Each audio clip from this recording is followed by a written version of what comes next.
Hello and welcome back to Shakesyear. We are finishing up Love's Labour's Lost. There's like 4 more monologues to go and then we're done with this, which means we are in Act 5 as it is known in the folio, Act 5 Scene 2 as it is known in many other versions. So things were going along just swimmingly. The men were courting the ladies by dressing up as Russians and then by putting on a play about the 9 worthies that the clowns were doing and all of that sort of thing, and it seemed like everything was going fine, and the ladies were playing along with all of the flirtation and pushing back on it at some times but not pushing back on it at other times. And we also know from like way at the beginning of the play that they all have crushes sort of on their respective guys. So they've been watching this play and then a messenger shows up and tells the princess that her father has died, and she's like, crap, I gotta get out of here and I gotta go home and take care of some stuff. And the king is like, no, don't leave yet. And he says some really confusing things that sort of boiled down to, but you promised to marry us first before you found out that he died, so can we take care of that? And she's like, I have no idea what you're saying. So Berowne jumps in and says, honest plain words best pierce the ears of grief, and by these badges understand the king. For your fair sakes have we neglected time, played foul with our oaths. Your beauty, ladies, hath much deformed us, fashioning our humors even to the opposed end of our intents.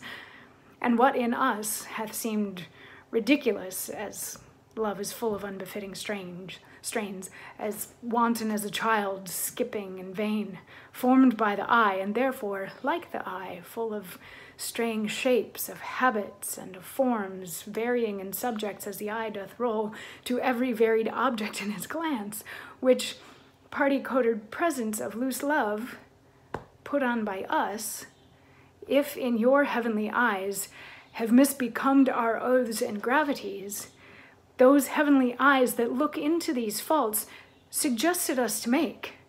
Therefore, ladies, our love being yours, the error that love makes is likewise yours.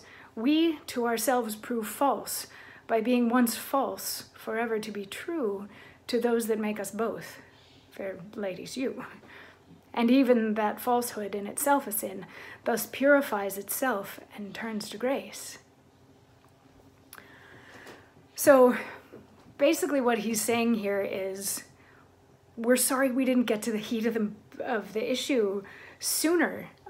We like you, and we thought we had all kinds of time, so we were playing around with courtship and being silly and being giddy and playing around with it and just kind of enjoying ourselves because we thought we could, and also because you sort of made us. You're so beautiful that we had to flirt with you and we had to play and we had to try to enjoy this time together. So we broke our oaths because you made us break our oaths. So if you now spurn us for being true to you, then we've broken our oaths twice, sort of, since we've given you our love. But if us giving you our love and you giving us your love means we can all get married, then even though we were false before, everything will now be beautiful in the eyes of God because we're married and everything's fine. And Rosalind, I believe it's Rosalind, replies basically by saying, we were just playing along. Like, you were being silly, so we thought that you were just being silly, so we responded as such. We didn't think that you were actually really in love with us. That's not the way that we took all of this stuff that was going on. And the guys are like, but our letters, these letters that we wrote to you, we like poured our hearts out. And they're like, we thought you were kidding around. We thought you were just being silly. And the guys, it gets to King Ferdinand finally just saying, real quick, okay, I get it that you have to go, but real quick before you go, promise that you'll marry us. And the princess has a response for that we'll get to hear tomorrow. Princess now / queen because her dad's dead. So now it's appropriate that I kept calling her the queen earlier in the play. But she wasn't earlier. She is now. She has thoughts tomorrow on whether or not she should marry King Ferdinand. And we'll hear that then. I'll see you.